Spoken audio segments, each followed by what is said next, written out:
የአዳም እጅ አሻራ ንቱባን ስብስቦች ደራሲ ዘገየ ታዴ። ምዕራፍ 2 አልፈራም። ፍርሃት 1። በድሉ ማግስት ደረቴን ገልብጬ አንገቴን እንደ ቀትር እባብ ቀስሬ ስራመድ ጲፕ ጲፕ ጲፕ ጲፕ ጲፕ የሚል አስደንጋጭ የመኪና ክላክስ ሲደባለቀው በፊት ላይ የተለጠፉ ሁለት ዝንቦች መሬት ወድቀው ተፈጠፈጡ።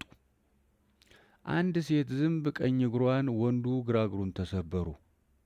ለወጌሻ የማይበቃ ሆኖ ከቆሻሻ ሆስፒታላቸው ሁለቱም በአስቸኳይ እግራቸው ይቆረጥ ተብሎ ተቆረጡ።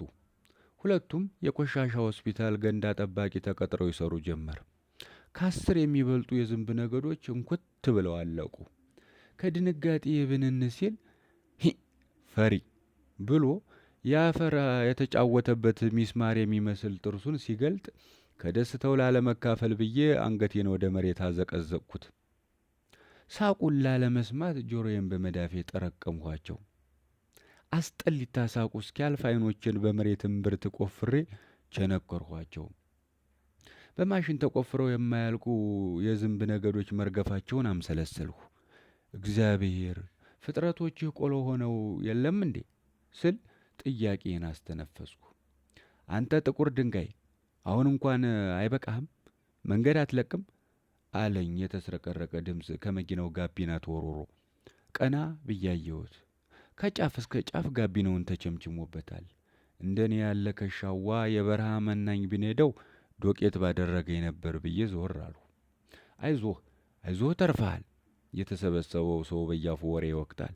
ተርፏል፣ ተርፈሃል፣ አይዞህ። ሰው ያስባል መስሎት ሲቀንስ ሲደምር እግዚአብሔር የጣፈውን ላይቀንስ ላይጨምር። እሺ ፈጣሪ ይስጥልኝ አመስግኜ መንገዴን ቀጠልሁ። በእርግጥ አንተ ጥቁር ድንጋይ ሲለኝ ትዕቢት ተናንቆኝ ነበረ። ቢሆንም ግን አክብሮቱ ገዝፎ ታየኝና ትንፋሽን ዋጥ አደረግኩት። ድንጋይ የተገዛልን የታዘዘላቸው የእኛን አባቶች ብቻ ነው ብያመንሁ። ባይታዘዛቸውማ አንድ ድንጋይ ተስተካክሎ ላሊበላን አልባን ሆነ ነበር። አሻፈረ ቢል ኖሮማ ሰማይ ጠቀሱ ደመናውን የሚያርሰው አክሱም ሐውልትም ከአንዲት ድንጋይ ባልቆመ ነበር። ደግሞ ድንጋይ በማቆምማ ማንም አይቀድመንም።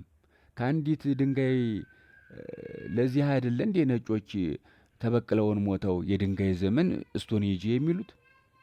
ለዘመናት ሞተን አልፈራውም ስል የነበርሁት ዛሬ ላይ በመኪናው አደጋና ድንጋጤ ልቤ ሹክ ብላ ልትወጣኝ ጥላይ ልጠፋ ስትል አስቀርቻታለሁ። ስጋዬ ብቸኝነቱ አስፈርቷት ተንቀጠቀጠች። ወደ ውስጡ አነባ። አሁንም ቢሆን ሞትን አልፈራውም። ነፍሴ ግን ትሸሸዋለች፣ በድንጋጤ ትርዳለች። ፍርሃት 2። መንገድ እየተጓዝን ነበር። ስልክ የጠራ ቂቂቂቂቂቂ። መቼም ኖኪያ ስልኩ እንጂ ኔትወርኩ ጥሪው አይስብም። ሲያዩት ያላማረ ሲበሉት ያቀራል። ሲጠራ ባያምርም ሲያገናኝ ደስ ይላል። አንስቼ ጆሮዬ ላይ ለጠፍኩት። ሚስትህ ጓደኛዬ ነበር። ሚስቴ ምን? በረዶ ሆኜ ቀረሁ። ስማ አንተ ሚስቴ ምን? አይ ሚስትህን ከአንድ ወጠጤ ጋር ከበርጎ ስትወጣ አይቻች። ይቺ ወስላታ ከደራርሰናል ቤርጎ ነው? ደግሜ ጠየቅኩት። አዎ እንዴት አወክ? አንተ ነህ እንዲህ አብረሃት የነበርክ? እንዴት ይጠፋኛል? በሰፈራችን እኮ ተሳራሪዎችን አናውቃቸውም እንጂ ማሳሪያሪዎችን እናውቃቸዋለን። በቃ ተወኝ። እሷን በስለት መጥረቢያ ያንን ወጠጤ ሀገር ምድሩን አማጋጭ ደግሞ እንደተጋደመ በነተበ ነሐስ ጎራዴ ጎምጀ ባላንኮላሸው እኔ አይደለሁም ያከፋፍለኝ። ይጠብቅ ቀኑን አገኘዋለሁ። የለመደበት ቦታ ደርሰናልን። በአንድ ፍሬ ክብሪት ለኩሼ እንደ መስቀል ደመራ የሰፈሩን ሰው ሰብስቤ አስሞቀዋለሁ። ጭሱ የስንቶቻችንን ፍቅር የስንቶቻችንን ሚስት የቀበሩትን እውነትና ፍቅር ይመራናል። ጠብደል የቀን ሰራተኞችን አስቆፍረን ፍቅራችንን እውነታችንን እናስወጠዋለን። እውነት አደርገዋለሁ። አርግብ ቃላቶችን አንተፈተፉ። በግንባሬ የተከነበለው ነጭ ላብ በመዳፌ እያቅባበው ስልኬን ዘጋሁት። ከመቀጽበት ሞት ከፊት ለፊቴ ተገትሮ ሂ ፈሪ ብሎ አሽካካብኝ። ወይኔ ወንድ አፍራሽ በቀን ምድር ልበላሽ። በሽቃጣ ፈርቻ አይደለም ለሚስቴ ስል ነው። ምንም ነገር ቢሆን በትዕግስት ይዳኛል። ሚስትና ርስት ግን ከሞት ይቆራኛል። የሰው ልጅ የተለያዩ የፍርሃት መጠን ቢኖርትም ቂም ለመበቀል ካሰበ ግን ፍርሃቱ ዓይን አውጥቷል ማለት ነው። ምክንያቱም ከዚህ ውጭ ሌላ ምንም ማድረግ እንደማይችል የፍርሃት ኃይሉ ይነግረዋል። ለዚህ ኃይል ማቀዝቀዣ ደግሞ ወይም ኢነርጂ ዲስፒሼሽን የለውም። ሌላ ተለዋጭ መንገድ መቆፈር የማይችል ጭንቅላት ደግሞ በፍርሃት የተሞጠረ አንጎል ብቻ ነው። የፈሪዎች አንጎል ምንም ተለዋጭ መንገድ መቀየስ ስለማይችል መጨረሻ ላይ የሚያፈራው በለስ እንግደል የሚል የራስ እውነት ብቻ ነው።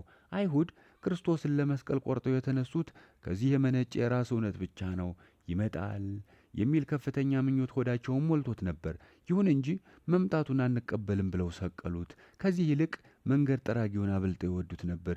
መንገድ ጠራጊው ደግሞ ከዘካርያስና ከኤልሳቤጥ ማኅፀን የተገኘ ፍሬ መጥምቁ ዮሐንስ ነበር። እኔ በውሃ አጠምቃችኋለሁ፣ ከእኔ በኋላ የሚመጣው ግን በእሳት ያጠምቃችኋል ሲላቸው ገሚሶች ከሰማይ የእሳት ምላስ ይንጠባጠባል መስሏቸው ፈርተው ሰማዩን ያዩት ነበር።